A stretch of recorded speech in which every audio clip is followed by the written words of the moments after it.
Una vez más, buenos días. Estamos nosotros estudiando en nuestro tiempo de escuela dominical acerca de la vocación cristiana en este curso que hemos llamado Entre lo Sagrado y lo Secular. La semana pasada nosotros estuvimos viendo ese llamado que tenemos la gran mayoría de nosotros como trabajadores, es decir, desempeñarnos en un ámbito secular, en algún oficio en el cual el Señor nos ha llamado. En última instancia, nuestra conclusión fue que, a diferencia de cómo el mundo quiere hacer esa búsqueda como algo interno y algo en lo cual la persona tiene que hacer como su objetivo, hallar algo en lo que realmente se sienta plenamente satisfecho, tenemos que recordar que no hay trabajo ideal y que en última instancia la satisfacción solamente se halla en nuestro Señor Jesucristo, y siendo redimidos por Él, nosotros podemos realizar cualquiera que sea la labor a la que nos haya llamado, de manera que Él sea glorificado.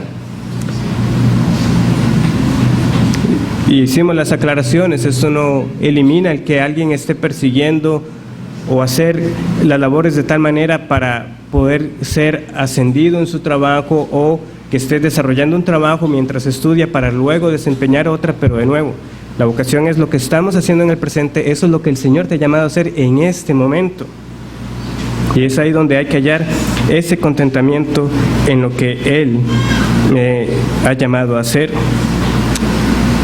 El texto de Efesios 6, 5 al 9, en última instancia nos enseña que la obediencia que yo debo a mi jefe, a mi supervisor, no es tanto por ser Él, sino primeramente a mi Señor Jesucristo, porque es a Él a quien sirvo.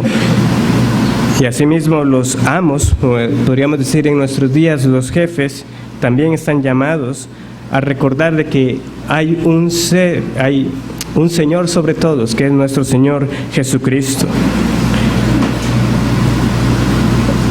Por motivos de tiempo yo no pude concluir la semana pasada con un par de ejemplos adicionales para ilustrar cómo uno a veces puede estar ignorando, cómo en esa labor que yo realizo todos los días el Señor está haciendo algo más.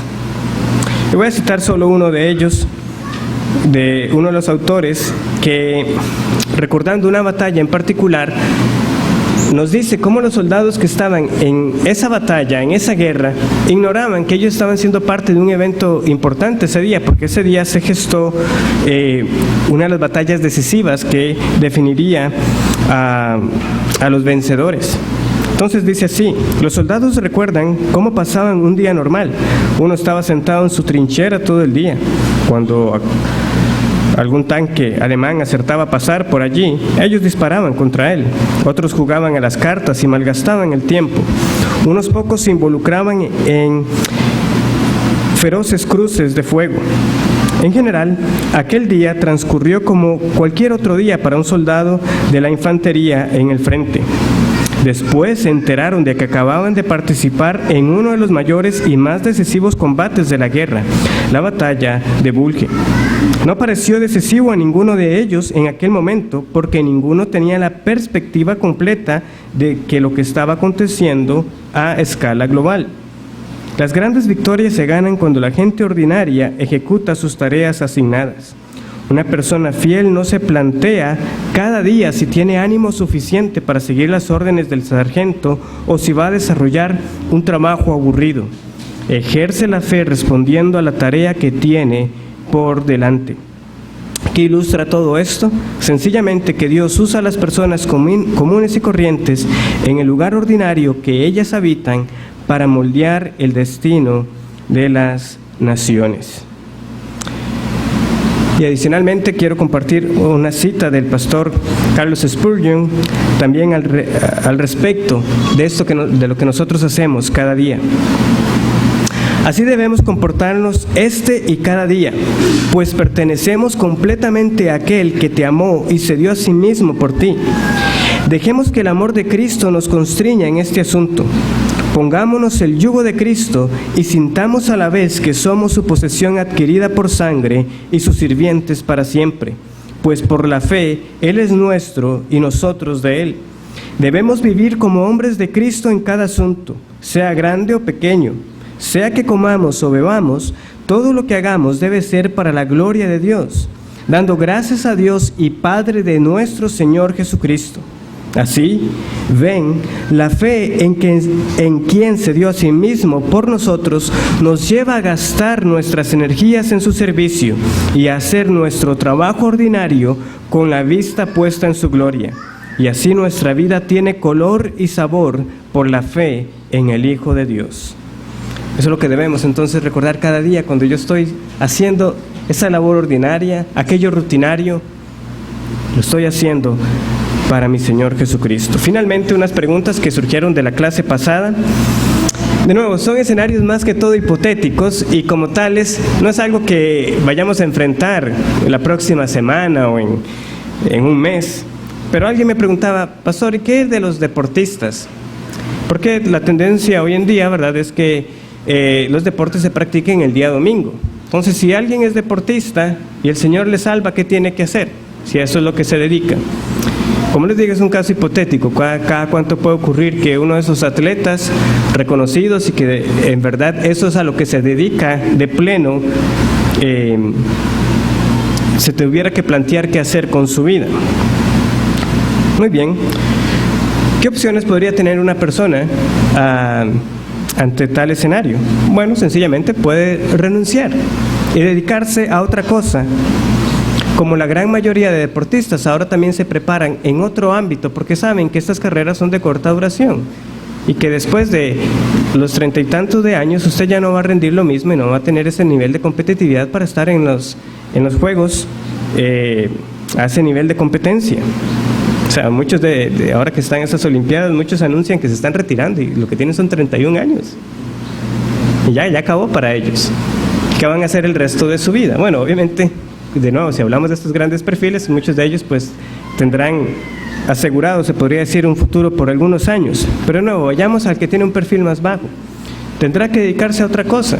Y para hacerlo en unos pocos años, hacerlo ahora mismo, si quiere agradar a su Señor, es lo que va a hacer. Y poniendo otro escenario todavía más cercano, con el deporte que aquí domina, con el fútbol. Si alguien realmente ahora dice amar a su Señor, con esfuerzo puede estar cada semana al menos uno de los cultos, mientras de nuevo llega a ese retiro.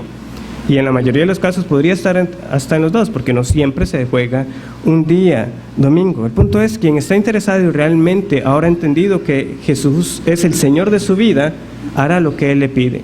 Y si el Señor ha dicho que ese día sea guardado, que este es su día, el que ama al Señor lo hará. También alguien, hablando en otra conversación, hay algunos aspectos, ¿verdad?, que hablamos que no se podían considerar vocaciones, porque el propósito de la vocación, y hoy lo vamos a volver a recordar, es ese bien que yo hago a mi prójimo.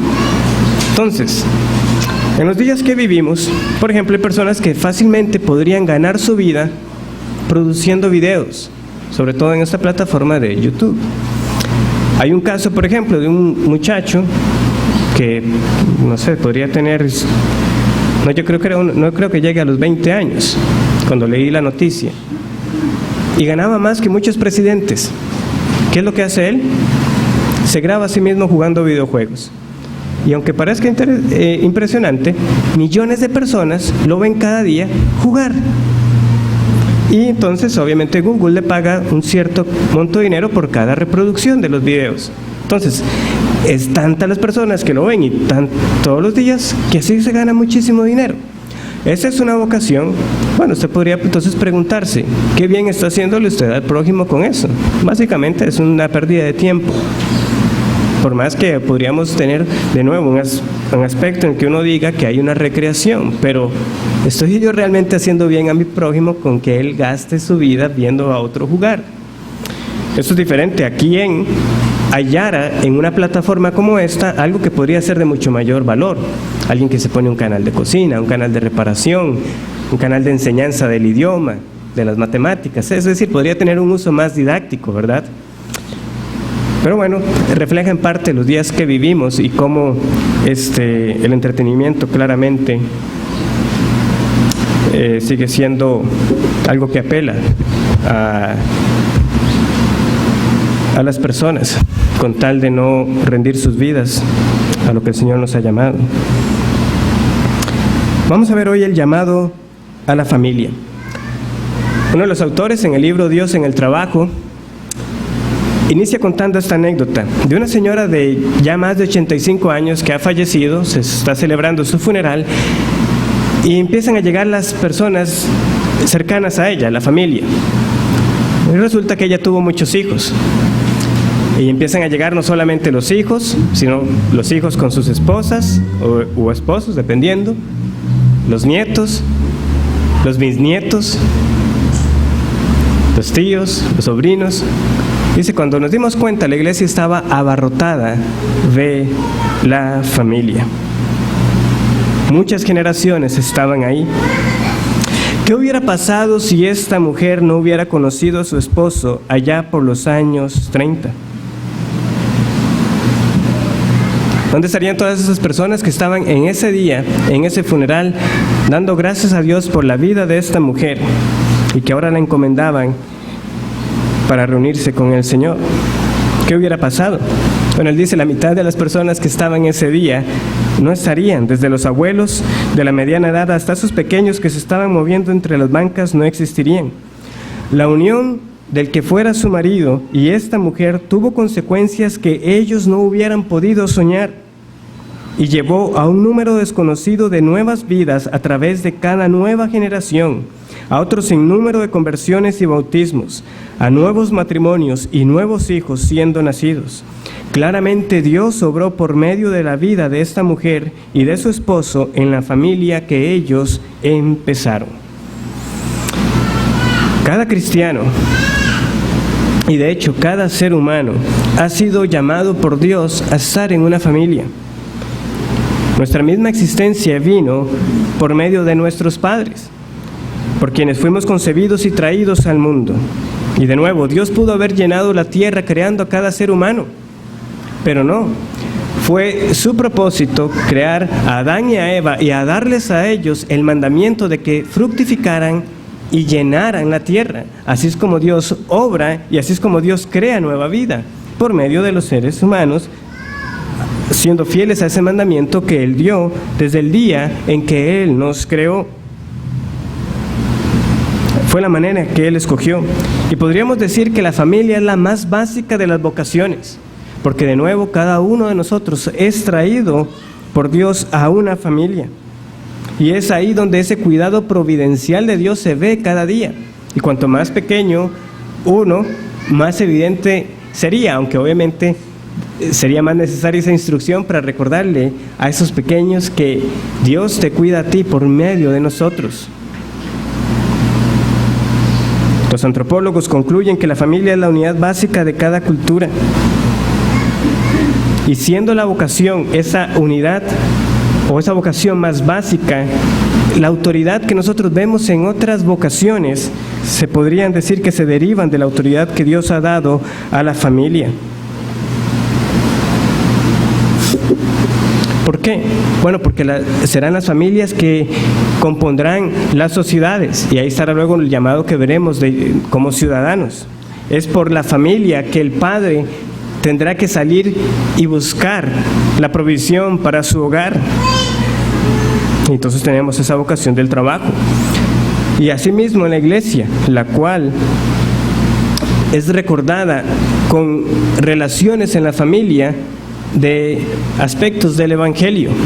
Llamamos a nuestro Dios el Padre. Y somos recordados de que en el matrimonio nosotros tenemos esa ilustración del amor de Cristo por la iglesia. Y asimismo el ser hijo también es una vocación. Y siempre seremos hijos de nuestros padres, aunque no suene muy profundo, pero debemos recordarlo. Es así. Hasta que ellos estén con vida, nosotros estamos llamados a honrarles. Entonces, ser hijos es una vocación, ser padres es una vocación. El matrimonio es una vocación del Señor. Él llama para ello. Y vamos a iniciar entonces con el matrimonio.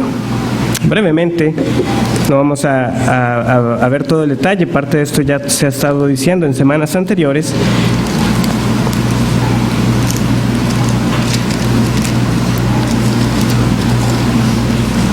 Pero en Génesis 1 y 2, ¿verdad? Dios dice que no era bueno que el hombre estuviera solo. ¿Qué es lo que hace Él? crea a la mujer de la carne del hombre, la trae ante él, y luego tenemos, ¿verdad?, las palabras del capítulo 2, versículo 24: por tanto dejará al hombre a su padre y a su madre, y se unirá a su mujer, y serán una sola carne. Para los días de la Reforma, recordando el aporte de Lutero en este tema de la vocación cristiana, era algo que los reformadores llegaron a enfatizar bastante. ¿Por qué? Porque de nuevo, muchos estaban viendo que el camino para ser más espiritual era el camino de aquel que tomaba el voto del celibato, que el que realmente quería estar cerca de Dios, el que realmente servía a Dios, el que era de lo espiritual, se negaría a sí mismo el casarse y el tener hijos. Pero los reformadores van a las Escrituras, ponen los pasajes bíblicos en orden y dicen más bien: no hay otro llamado más alto o más santo que el matrimonio y todo lo que lo acompaña, incluyendo esas relaciones íntimas también, son del Señor. Las Escrituras hacen claro que la intimidad y la relación de los seres humanos en el matrimonio tienen un profundo significado espiritual. Pablo de hecho lo llama un gran misterio. Grande es este misterio en Efesios capítulo 5. ¿Por qué? Porque al final nos lleva a Cristo y su iglesia, la esposa.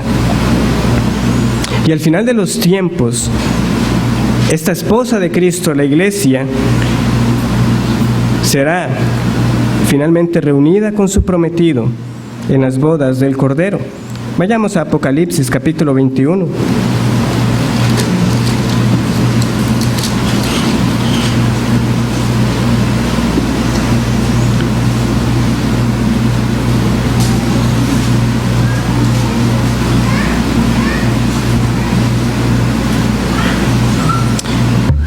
Dice el versículo 2: y yo, Juan, vi la santa ciudad, la nueva Jerusalén, descender del cielo, de Dios, dispuesta como una esposa ataviada para su marido. El versículo 9: vino entonces a mí uno de los 7 ángeles que tenían las 7 copas llenas de las 7 plagas postreras, y habló conmigo, diciendo: ven acá, yo te mostraré la desposada, la esposa del Cordero. Inicia la Escritura, Dios instituye el matrimonio, llegamos al final de las Escrituras con un matrimonio.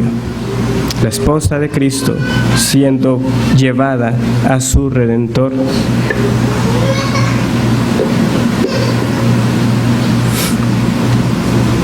Los reformadores también tuvieron que aclarar que el matrimonio era una vocación, no un sacramento.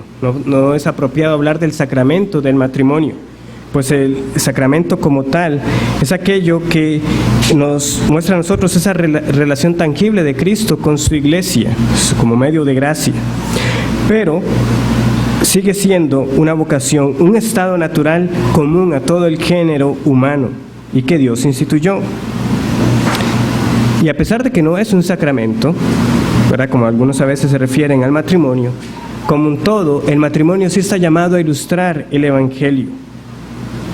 Pero esto solamente es posible cuando las partes contrayentes son cristianas. Aunque todo matrimonio es delante de Dios, solamente el matrimonio cristiano puede ilustrar ese amor de Cristo por la iglesia. Entonces vamos a estar un tiempo en Efesios capítulo 5 y ver cómo este pasaje nos instruye respecto al matrimonio visto desde la perspectiva de la vocación cristiana.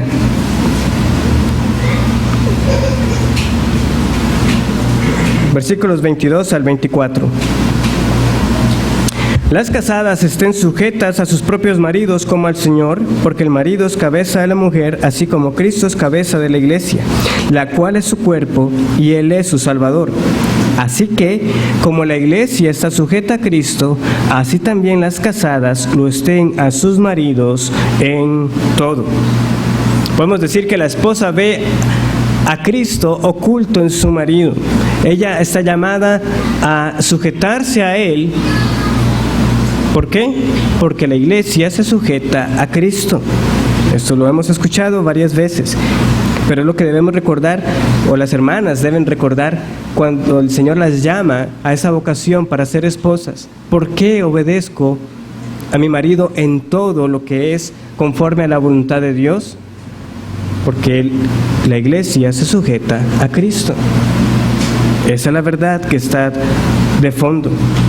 Y a los maridos, versículo 25, maridos, amad a vuestras mujeres, así como Cristo amó a la iglesia y se entregó a sí mismo por ella. La vocación del marido entonces es darse a sí mismo por esa mujer que el Señor le ha dado por esposa. Sería una gran falla limitar estos pasajes simplemente como quién obedece a quién, cuál es el papel de la autoridad. Sí, este pasaje habla de autoridad, pero eso es solo una parte. Y eso sería perder el punto de la vocación. Recordemos, amar y servir al prójimo. La esposa es el prójimo del marido y el marido es el prójimo de la esposa, y por tanto cada uno de ellos está llamado a servir y a amar a su cónyuge y a darse por ellas. La esposa lo hace a través de la sumisión y el esposo al darse a sí mismo. Y es lo que el marido debe recordar. ¿Qué hizo Cristo por la iglesia? Bueno, el pasaje aquí nos lo recuerda. Se entregó a sí mismo por ella. Cargó la cruz y dio su vida para redimir a la iglesia. ¿Y qué más? Versículo 26, para santificarla, habiéndola purificado en el lavamiento del agua por la palabra, a fin de presentársela a sí mismo una iglesia gloriosa, que no tuviese mancha, ni arruga, ni cosa semejante, sino que fuese santa y sin mancha. Esto es darse. Esto fue lo que Cristo hizo, y es lo que cada hombre está llamado a hacer por su esposa. Esto obviamente para nada se parece a lo que a veces quieren presentar como una caricatura del matrimonio cristiano. Esto no es la imagen del hombre mandón dando instrucciones nada más, que llega y se recuesta en el sofá esperando que la esposa haga todo por él. Eso no es para nada la imagen que tenemos aquí presente. No, todo lo contrario. Nos da el cuadro de un marido que se sacrifica sus deseos, sus necesidades, sus fuerzas y su propia vida por el bien de su esposa. Y recordando esta imagen que se nos da del lavamiento del agua y para santificarla, esto también no solamente es esa provisión por las necesidades físicas de la esposa, sino también sus necesidades espirituales.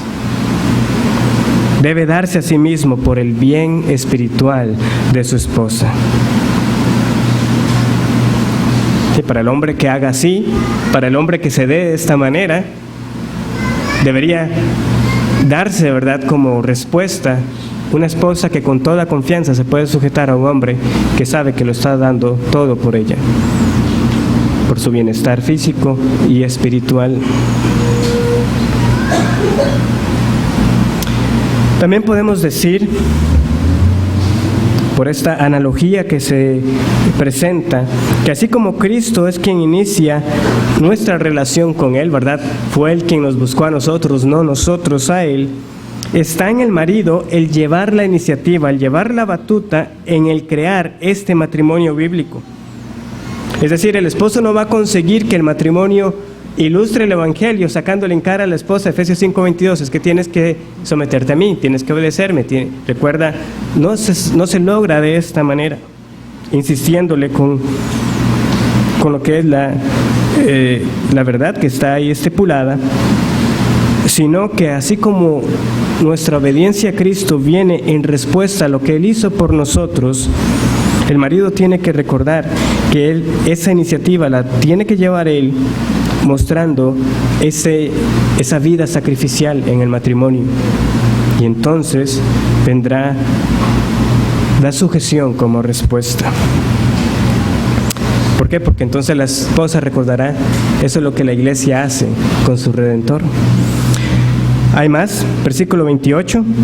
Así también los maridos deben amar a sus mujeres como a sus mismos cuerpos. El que ama a su mujer, a sí mismo se ama, porque nadie aborreció jamás a su propia carne, sino que la sustenta y la cuida, como también Cristo a la iglesia, porque somos miembros de su cuerpo, de su carne y de sus huesos.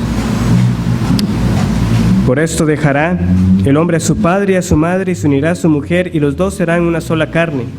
Grande es este misterio, mas yo digo esto respecto de Cristo y de la Iglesia. Por lo demás, cada uno de vosotros ame también a su mujer como a sí mismo, y la mujer respete a su marido.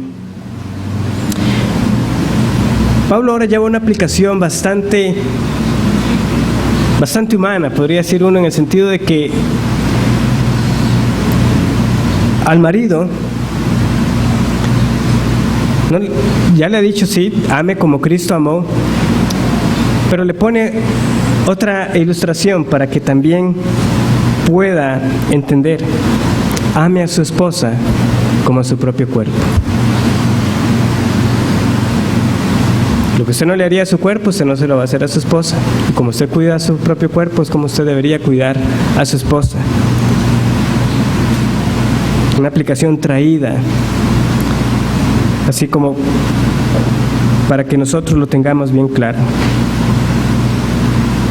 Obviamente este pasaje también nos muestra que, de nuevo, la Escritura para nada denigra el cuerpo. Aquí todo esto está ahora en relación de la carne. La iglesia es el cuerpo de Cristo. Y Cristo ha dado su cuerpo. Él dio su cuerpo crucificado en la cruz. Es lo que Él nos recuerda en el memorial de la cena del Señor. Tomad, comed, esto es mi cuerpo que por vosotros es partido. Y todo esto al final lleva a esta relación cuando se cita las palabras de Génesis. Dejará el hombre a su padre y a su madre y se unirá a su mujer y los dos serán una sola carne. Fue Dios quien estableció esto. Y este es el grande, profundo misterio, que este matrimonio entre el hombre y la mujer, los dos uniéndose y ser una sola carne, nos habla de Cristo y de la iglesia. Y nos recuerda que nosotros somos el cuerpo de Cristo aquí en la tierra.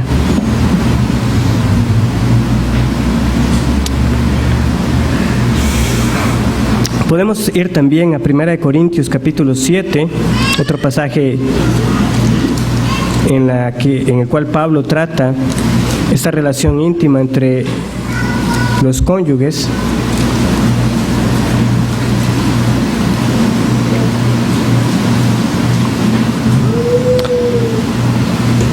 Leemos lo siguiente en el versículo 3 y 5. Del 3 al 5. El marido cumpla con la mujer el deber conyugal y asimismo la mujer con el marido.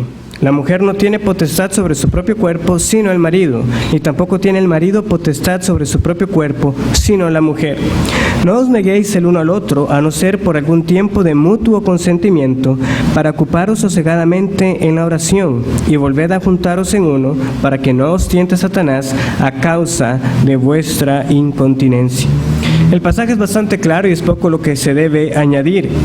El mandamiento es no negarse, y la concesión es que solamente por un tiempo y con un propósito muy específico, el marido y la mujer, para dedicarse a la oración, se podrían negar el uno al otro, pero son motivos específicos y temporales. Pero veamos cómo este pasaje va totalmente en contra de lo que hoy el mundo también proclama a alta voz. Lo de hoy es imperar y decir, este es mi cuerpo, yo hago con mi cuerpo lo que quiero, pero viene la Escritura y le dice a los maridos y a las esposas, no es su cuerpo, es de su cónyuge.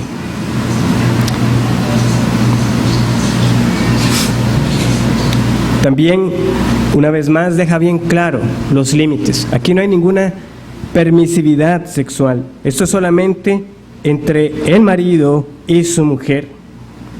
Y de nuevo, Pablo es bastante claro. Vuelvan a juntarse para que no los tiente Satanás. Las relaciones sexuales solo hallan su plena expresión en el matrimonio.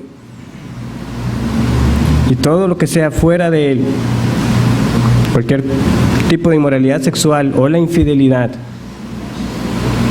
Dios no lo ha establecido, o Dios lo ha establecido como pecado delante de él. Y esto debe recordarnos otro punto acerca de la vocación. Lo que es bueno en una vocación, de nuevo, no es necesariamente bueno fuera de ella. Las relaciones sexuales son buenas solamente en ese contexto del matrimonio que Dios ha establecido. Y fuera de ese contexto, fuera de la vocación del matrimonio, es pecado delante de Dios. ¿Porque hay algo malo en las relaciones íntimas? No. Pero es lo que Dios ha establecido. Esos son los límites que Él ha dado. Dentro de la vocación del matrimonio es un gran bien. Fuera de Él es malo y pecaminoso. Ahora, ¿a qué lleva esta relación matrimonial? Bueno, lleva, en la gran mayoría de los casos, a la vocación de ser padres, a la paternidad. Y aquí nosotros debemos apreciar cómo ese poder creador de Dios se exhibe en ese milagro extraordinario de la vida. Seres humanos ordinarios que tienen un bebé. Pasa tan a menudo que nosotros tendemos a olvidar cuán maravilloso es que el Señor traiga nuestro ser a existencia por medio de la procreación, sabiendo lo que el Salmo 139 dice, ¿verdad? Porque tú formaste mis entrañas, tú me hiciste en el vientre de mi madre. El Señor está presente desde la concepción hasta el día del alumbramiento. Sí, ese bebé tendrá el ADN del padre, de la madre, pero es Dios quien lo ha formado por medio de ellos. Dios es el dador de la vida. Él está verdaderamente presente y trabajando en la concepción. Ahora, ¿qué nos recuerda a nosotros esta vocación de ser padres? ¿O qué les debería recordar a los padres cuando tienen a esa criatura? Y en especial en sus primeros meses de vida. Bueno, tienen ustedes a alguien que no puede comer, no puede hablar, no puede moverse, y al que deben bañar, que deben cambiar, que deben alimentar, que deben consolar. Dependen por completo de sus padres. Y esa es una imagen también de nuestra dependencia en Dios. No solamente cuando éramos jóvenes, sino siempre. Todos los días dependemos de Dios. Él es quien sostiene nuestras vidas.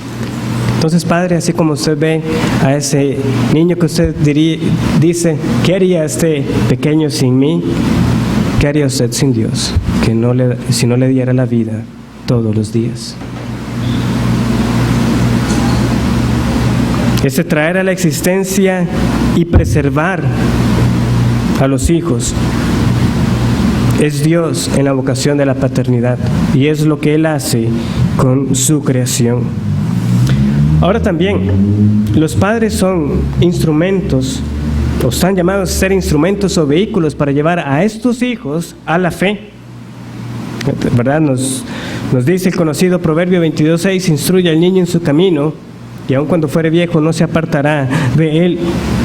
O también como leemos en Deuteronomio, vamos a buscar este pasaje, Deuteronomio capítulo 6.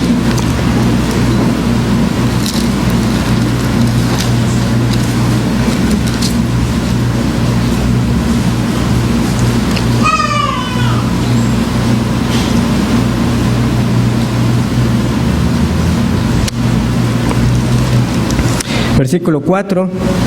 Dice, oye Israel, Jehová nuestro Dios, Jehová uno es, y amarás a Jehová tu Dios de todo tu corazón y de toda tu alma y con todas tus fuerzas. Y estas palabras que yo te mando hoy estarán sobre tu corazón, y las repetirás a tus hijos, y hablarás de ellas estando en tu casa, y andando por el camino, y al acostarte, y cuando te levantes, y las atarás como una señal en tu mano, y estarán como frontales entre tus ojos, y las escribirás en los postes de tu casa y en tus puertas.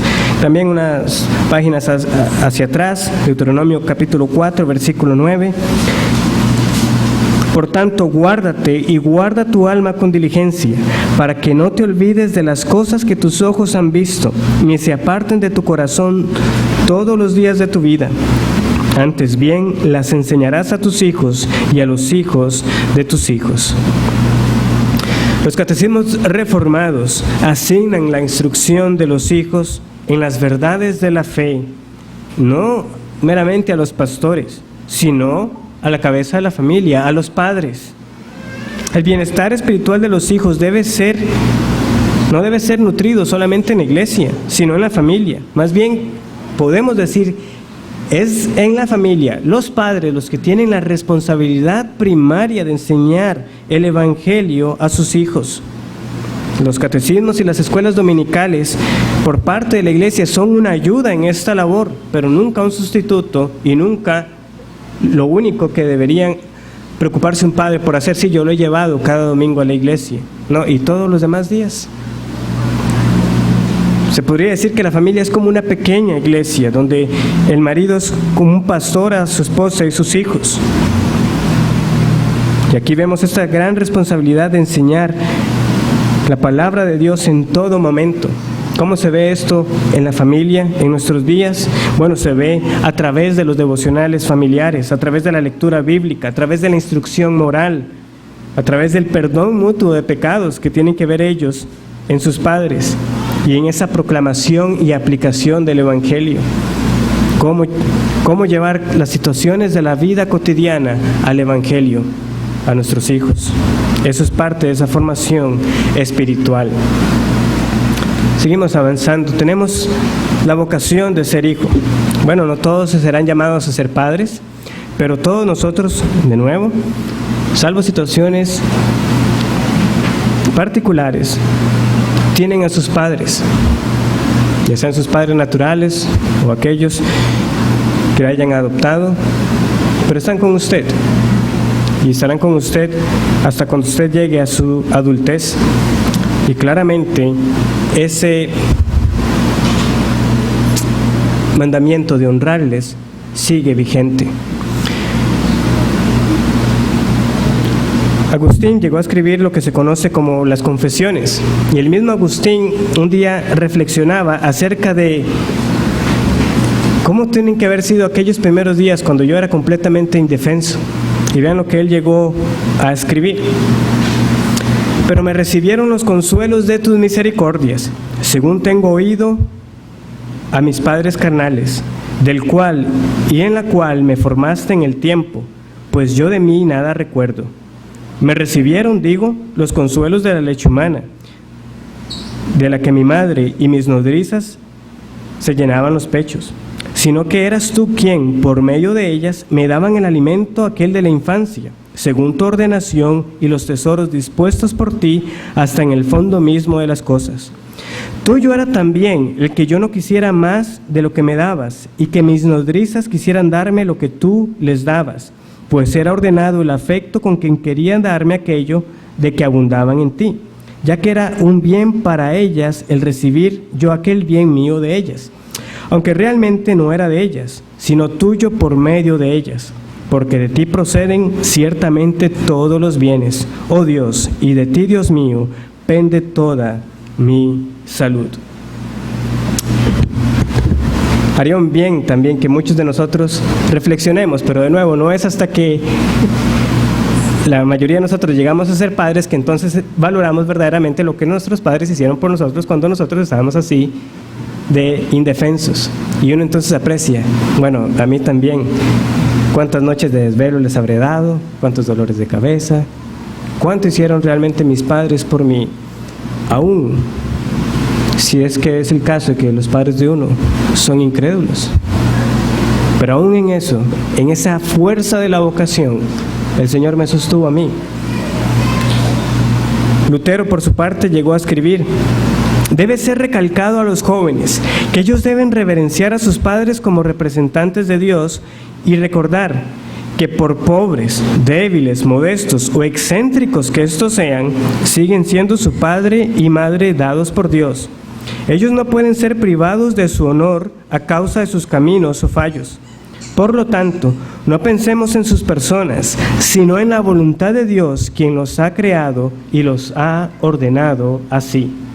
Ellos no pueden ser privados de su honor a causa de sus caminos o fallos. Algo también que debemos recordar cada día. Yo obedezco porque es lo que Dios me ha mandado, de honrar a mi padre y a mi madre, y ellos fueron llamados por Dios para ejercer esa vocación de padres conmigo. Y hay que distinguir, y es una distinción importante que debe aplicar en cada vocación, a la persona de la vocación. La persona podrá tener muchos fallos, o como dice Lutero respecto a los padres, podrán ser excéntricos, pero siguen siendo sus padres. De nuevo, la vocación es a alguien que ha sido llamado a un oficio particular. La autoridad, los derechos, pertenecen al oficio, no a la persona. Entonces un padre puede ser sencillo, pobre, débil o excéntrico, pero todavía ostenta el oficio de padre y madre, no por virtud de sus habilidades, sino por el poder creativo de Dios que así lo quiso. Y esto debemos recordarlo en todas las esferas, porque no, en el contexto laboral, en el contexto civil, uno de los argumentos más comunes es cuestionar la capacidad de aquel que está ejerciendo cierta vocación. Es que es un inútil, es incapaz. Bueno, es su supervisor y se le debe respeto. Es el presidente, debe respeto. La persona que ostenta el oficio es un pecador necesitado de la gracia y el perdón de Dios. Finalmente, volviendo al tema de los padres e hijos, sabemos nosotros que pasajes que nos enseñan claramente de que esta honra como hijos hacia nuestros padres sigue aún teniendo uno su propia familia y demás, por pasajes como 1 de Timoteo, capítulo 5, versículo 4. 1 de Timoteo 5:4, Pablo está dando instrucción respecto a las viudas y él escribe lo siguiente, inspirado por el Espíritu Santo. 1 de Timoteo 5:4, pero si alguna viuda tiene hijos o nietos, aprendan estos primero a ser piadosos para con su propia familia y a recompensar a sus padres, porque esto es lo bueno y agradable delante de Dios. No, Pablo entendía quiénes son los primeros llamados. Y después de que sí, verdaderamente quedaba una viuda que uno podría decir estaba desamparada, entonces la iglesia iba en auxilio de esta mujer. No obstante, hay muchos que están comprando esa idea del mundo de que llegar a la vejez es algo que temen o que quisieran rehuir, porque dicen, yo no quiero llegar a viejo siendo una carga para los demás. Y por la mente de algunos en el mundo pasa el hecho de una eutanasia. O sea, ya cuando ya no estoy sirviendo, quítenme la vida.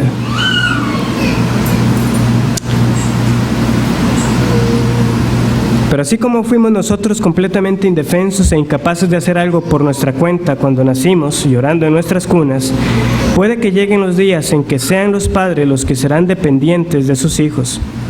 Y aunque esto puede ser traumático, a veces no es bien recibido por parte del que ya está en su ancianidad, este cambio, esta inversión de los roles, es un retribuir a los padres y abuelos y forma parte de la vocación de la familia.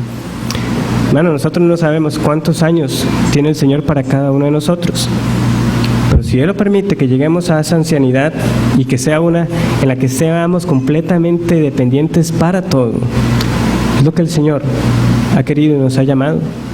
Y debemos recordar que simplemente estamos viendo una retribución de lo que ya pasó muchos años atrás, cuando yo una vez más era aquel indefenso y mis padres velaban por mí.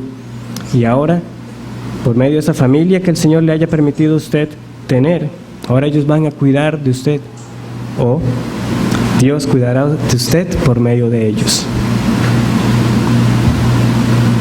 Conviene recordar que una de las más severas amonestaciones que Pablo pronuncia está precisamente en el contexto de abandonar a la propia familia, que es lo que lee uno en el versículo 8 de este mismo capítulo. Porque si alguno no provee para los suyos y mayormente para los de su casa, ha negado la fe y es peor que un incrédulo. Si somos del Señor, nosotros no vamos a rehuir de ese llamado que tenemos con nuestra familia, aquella que el Señor nos dio.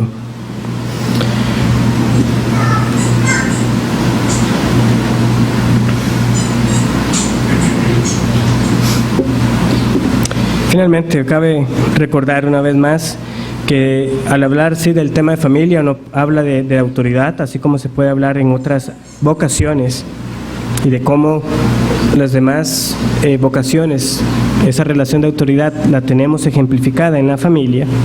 Y Lutero, por ejemplo, iba a hablar, bueno, así como están los padres de sangre, podemos hablar de los padres de una fábrica, los padres de una nación, los padres espirituales, refiriéndose a los pastores. Pero ese no es el fin último de la vocación, simplemente decir quién manda a quién o quién obedece. Recordemos, es el vehículo para la acción de Dios, para amar y servir. Cuando una familia funciona bien, los padres aman y sirven a sus hijos, los hijos aman y sirven a sus padres, la esposa ama y sirve al esposo, el esposo ama y sirve a su esposa. Y sucedería así luego en cualquier otro ámbito, los empleados con los empleadores, los pastores con la congregación, unos sirviéndose unos a otros. Pero de nuevo sabemos cómo el pecado ha dañado todas estas relaciones. Y algunos entonces pretenden demandar esta autoridad que ya de por sí tienen por la vocación, fruto del pecado. Pero de nuevo recordemos que el reconocer la autoridad viene como una respuesta del amor y del servicio recibido. Los hijos obedecerán con más disposición a sus padres, que ellos saben que los aman, y los ciudadanos obedecerán a los gobernantes que han trabajado por el bien del pueblo. Ciertamente Dios no le ha dado a usted una esposa para que usted la maltrate, así como no le ha dado hijos para que usted los maltrate y sea cruel con ellos. Todo eso son pecados contra esta vocación. Finalmente, hermanos, el ser padres puede llegar a ser agotador, nos va a mostrar a nosotros cuánto nos hace falta para instruir a nuestros hijos en sus caminos, cuánto necesitamos de la sabiduría del Señor cuando vengan esas dudas, si lo estaré haciendo bien, si estaré haciendo lo correcto. También como esposos, ver cuán corto me estoy quedando, estoy amando sacrificialmente como Cristo realmente ama a la iglesia. Señor, cuánto necesito de tu gracia. Pero es a lo que Dios ha llamado a muchos y llamará a muchos de ustedes que aún están en la soltería. Tomemos aliento que Dios como Padre no se cansa. A Él no le faltan las fuerzas, a Él no le falta el sueño, sino que siempre está vigilante y conoce nuestros caminos. Podemos reconocer que no siempre nuestros padres nos disciplinaron correctamente o por los motivos correctos, pero si invocamos a Dios por Padre, por la fe en Jesucristo, sabemos que si Él nos disciplina es para lo provechoso, para la santidad. Y finalmente llegará el día cuando el esposo perfecto, Jesús, vuelva por su iglesia. Ese será el fin de los matrimonios terrenales. ¿Por qué? Porque ya no serán necesarios como una ilustración, pues ya estaremos con nuestro Redentor cara a cara. Anticipa usted ese día del regreso del Señor Jesucristo. Que así sea. Que el Señor les bendiga. Y recuerden hacerme llegar sus preguntas.